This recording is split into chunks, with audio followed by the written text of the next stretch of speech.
in most of those blue places, the way it's explained to people is a per pupil formula that goes to a school district based on the kids that enroll and their characteristics.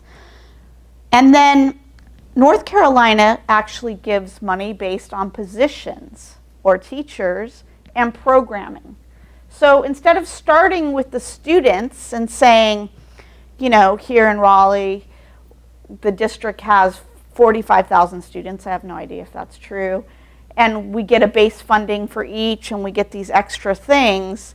They say, no, you tell us how many programs and positions you have and then we'll fund those. So it's very interesting. It doesn't let the local education agency start with the money and decide what their priorities is. And that's what most school districts in America do. But in a way, North Carolina acts as a giant school district, giving centralized teacher raises, salary schedules, positions, and programming. And so it's different. And so in some ways, moving to student-based budgeting is harder. And I won't go through all of this, but this is a little infographic that I put together. And there's really some key problems. You have a lack of autonomy for educators because if you have to say what your program is to start with to generate revenue, then it's very inflexible in terms of things like cost, or the other thing is the money follows the adults.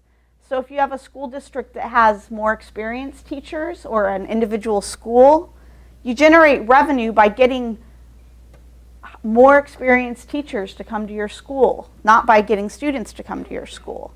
And so that really, if you have 10 teachers at your school that have been teaching for 20 years and they make $65,000, and then another school over here with more disadvantaged kids that has a more difficult time attracting teachers have 10 brand new teachers and they make, say, $35,000 a year.